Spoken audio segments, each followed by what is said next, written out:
Bismillahirrahmanirrahim. Assalamualaikum warahmatullahi wabarakatuh.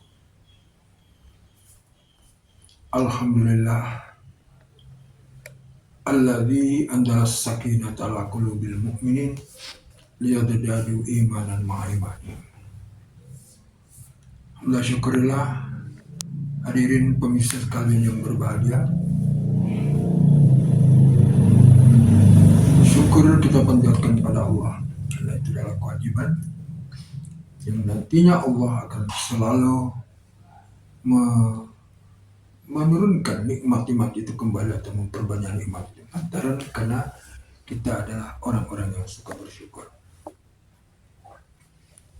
Pada kali ini tema kita adalah Atlantis Eden, sebuah benua yang selama ini tenggelam dan kemudian masih menjadi polemik atau masih menjadi kajian para ahli sejarah. Letaknya di mana? Atlantis Eden ini kalau kita baca dalam berbagai sejarah itu berkaitan dengan migrasinya Nabi Nuh. Artinya pada masa itu, kalau diperkirakan oleh para ahli sejarah itu 6.600 tahun sebelum Masehi, itu ada air bah besar, banjir besar, dan itu disebabkan karena meletusnya anak gunung Krakatau, sehingga pada 6.600 tahun sebelum Masehi itu terjadi air itu meluap di daratan itu sekitar 130 meter. Nah, sehingga konsekuensinya adalah banyak sekali dataran-dataran yang tenggelam secara permanen.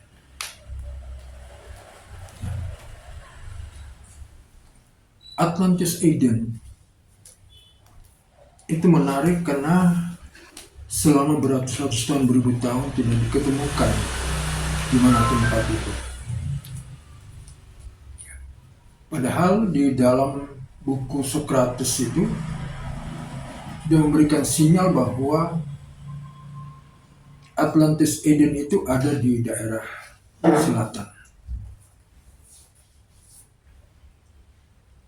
selatan Laut Mediterania, atau barangkali yang sekarang kita kenal dengan Laut Hindia. Sehingga dengan informasi dari Sokrates di dalam buku Republika ini lalu memberikan satu motivasi bagi para peneliti sejarah itu untuk memberikan satu hasil kajian atau meneliti Atlantis Eden itu. Karena Atlantis Eden itu pada masanya 6.600 tahun sebelum Masehi itu sebuah wilayah, sebuah komunitas besar. Bahkan disebutkan dalam sejarah itu sudah penduduknya sudah mencapai 5 juta lebih. Dan punya peradaban yang jelas juga sudah berkualitas, peradabannya juga sudah baik pada waktu itu, dan bahkan menjadi satu peradaban yang terbaik pada masanya. Para ahli sejarah yang telah membaca buku Republika dari filosof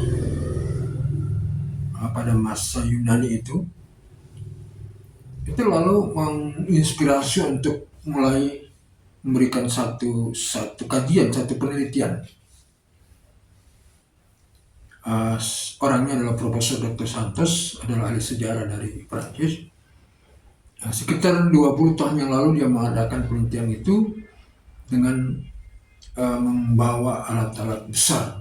Alat besar itu maksudnya adalah alat-alat yang itu bisa mendeteksi tanah dari sekian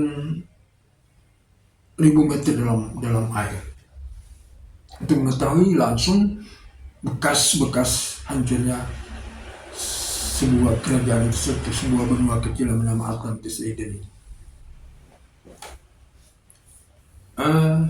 Sewaktu dia mulai mengadakan penelitian itu di Laut Mediterania, karena ada bahasa Laut Mediterania oleh Sokrates itu, lalu dia mencoba Tapi sekitar 10, 20 tahun itu dia tidak menemukan apa-apa. Ya, tapi karena ada dari pernyataan Socrates itu bahwa ada di selatan Laut Mediterania, di sekitar Laut Hindia itu, lalu dia berpindah mengadakan penelitian itu, dan ternyata tidak sampai 5 tahun atau 4 tahun lebih itu dia menemukan benar bahwa bekas-bekas itu telah dia masuk ke Laut Hindia dan bergeser ke Indonesia di Laut Jawa itu. Kemudian dia menurunkan alat besar untuk mendeteksi, ternyata di dalam itu ada bekas-bekas benua atau peradaban besar, ya, yang ada dijelaskan oleh Profesor Dos Santos. Itu ada 4 sungai besar yang menghubungkan Asia dan Afrika. Itu yang ditemukan di dalam hasil penelitiannya di dalam air di Pulau Jawa dan Sumatera. Sehingga dengan penjelasan ini dapat memberikan kesimpulan dari Profesor Dos Santos itu adalah letaknya benua atas Eden itu adalah di sekitar Jawa, Sumatera, dan Kalimantan. Jadi dulu menyatu menjadi satu benua besar. Setelah banjir yang terjadi pada tahun 6600 sebelum Masehi itu, lalu air masuk 130 meter lalu menyebabkan pisah daratan itu menjadi Pulau Jawa, Pulau Sumatera, Pulau Kalimantan. Bicara tentang Atlantic Eden yang musibah terjadi 600 itu pada masa Nabi Nuh alaihissalam berkuasa. Berarti 4 keturunan dari Nabi Adam. 5 keturunan dari Nabi Adam. Adam, kemudian Habil Kabil itu, kemudian lagi Syed, kemudian Idris dan Nabi Nuh, ya sekitar 5 keturunan. Kalau hidupnya nabi-nabi pada saat itu adalah ribuan tahun, berarti sudah barang tentu bahwa sekitar 6.000 atau 5.000 tahun sebelum Adam itu terjadi air bah. Setelah Adam itu terjadi air bah besar itu yang menyebabkan Nuh yang pada waktu itu berada di daerah benua Atlantis dan itu menyeberang dengan perahu yang kita kenal dalam Al-Quran itu. Nuh membuat perahu karena memang sudah diperintahkan oleh Allah, sudah ada sinyal dari Allah bahwa Nuh harus bergerak dari tempat itu karena tempat itu akan dihancurkan dengan cara-cara Allah Subhanahu wa Ta'ala. Bicara masalah Allah menghancurkan yang dengan gejala alam yang disebut dengan meletusnya Gunung Krakatau itu karena umat Nabi Nuh yang ada di situ yang dikenal dengan hampir 5 juta lebih penduduknya itu selama bertahun-tahun Nabi Nuh itu berdakwah menyampaikan Islam atau agama yang Allah berikan kepada Nuh untuk menyampaikan pada umat, itu hanya sedikit orang yang beriman. Bisa dihitung dengan jari orang yang beriman itu, bahkan istri dan anak-anak pun juga tidak beriman kepada Nabi Nuh. Karena itu berlangsung berpuluh-puluh tahun, beratus tahun, maka Allah akan menunjukkan kekuasaannya dengan memerintahkan Nabi Nuh itu buat kapal di gunung, kemudian nanti setelah air bah itu lalu dia akan menyeberang ke tempat yang lain. Dari hasil penelitian terakhir bahwa kapalnya Nabi itu kandas di daerah sekitar Turki sana, Turki dengan daerah pantai Yordania, kemudian Syria itu diketemukan di sebuah bukit besar yang adalah kapalnya Nabi Nuh yang karam di situ. Dan itu sudah jelas hasil penelitiannya mengatakan bahwa kayu yang Nabi Nuh membuat kapal itu dengan kayu jati dari Jawa. Karena memang kayu jati itu nggak ada di benua manapun dan di daerah manapun kecuali di Pulau Jawa. Itu yang memberikan sinyal memastikan bahwa Nabi Nuh dengan Atlantis Eden itu ada di sekitar Jawa, Sumatera, dan Kalimantan itu. Hadirin sekalian yang dirahmati Allah Subhanahu wa Ta'ala. Jadi meskipun masih jadi penelitian belum dipastikan dengan hasil penelitian dilakukan oleh Profesor Dr. Santos, Tapi ini memberikan satu pemahaman bagi kita bahwa Indonesia atau atas Aden yang sekarang bernama Indonesia itu kalau kita lihat dari satu aspek saja, ya cuaca ataupun itu yang bergerak setiap tahun, setiap tahun itu kalau yang kita lihat di dalam sejarah itu kalau itu di Indonesia itu kan sangat aman. Aman itu artinya bahwa musim yang berlangsung di Indonesia itu kan berjalan secara dua musim yang berjalan secara teratur. Ada musim panas dan musim dingin. Nah, ini berbalik 81 derajat dengan wilayah-wilayah lain yang kalau kita berikan contoh di daerah Jazirah saja. Itu Jazirah itu kalau musim itu kan tidak tentu, atau panasnya lebih banyak daripada musim hujannya bahkan sangat sedikit. Atau daerah Skandinavia itu daerah yang lalu begitu dingin sehingga muncul es dan seterusnya.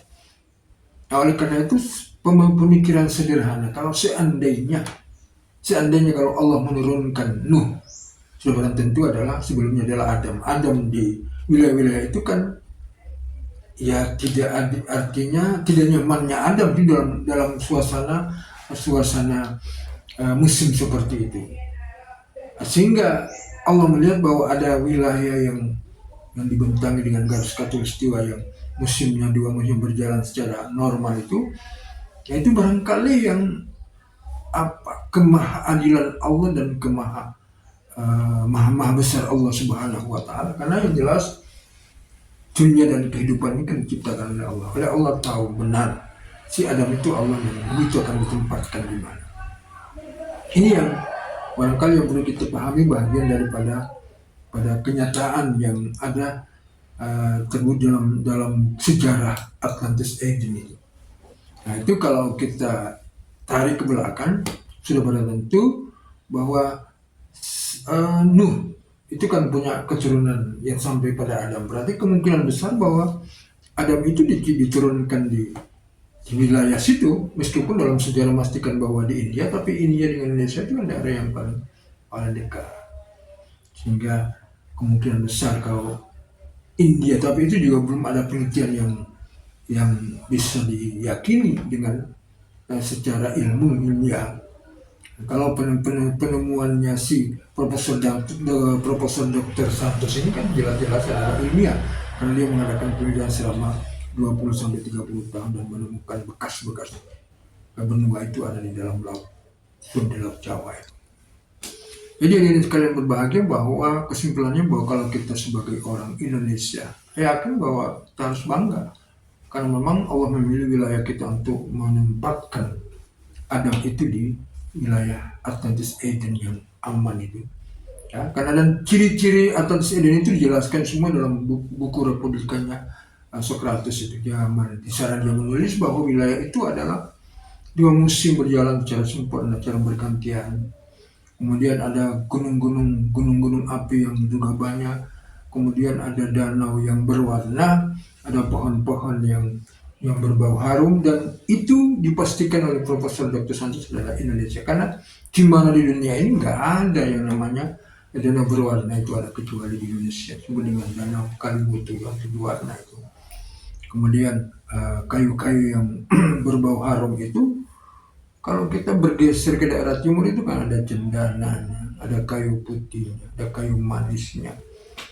Itu yang diberikan sinyal oleh si Socrates dalam bukunya itu, yang memastikan bahwa di situ kehidupan Atlantis Aden, ya, yang mungkin Adam pertama kali, tapi dalam sejarah 660 tahun sebelum Masehi itu adalah kehidupan Nuh alaihissalam. Sehingga lalu terjadi banjir itu dan migrasi besar-besaran terjadi, sehingga kapal yang tersangkut di daerah Turki. Nah, tapi ternyata sebelum tersangkut di situ dia menabrak dulu daerah Jazirah. Si kapal itu Jazirah Arab mestinya, Sehingga lalu di Jazirah Arab yang bagian selatan itu kan ada Yaman yang kita ketahui benar menurut hasil penelitian juga bahwa di situ kehidupan gajah yang pertama dalam kehidupan manusia, dan ternyata itu dari Sumatera yang dibawa oleh Nabi Nuh alaihissalam. Sehingga dua wilayah ini menjadi daerah habitat gajah pertama dalam kehidupan sehari dunia ini. Itu hasil penelitian yang dikemukakan oleh Profesor Santos untuk memberikan kekuatan penelitiannya itu bahwa Atlantis Eden itu ada di Indonesia. Saya kira ini dulu, kita sampai nanti kita lanjutkan lagi pada kesempatan yang lain. Akhirul kalam, wassalamualaikum warahmatullahi wabarakatuh.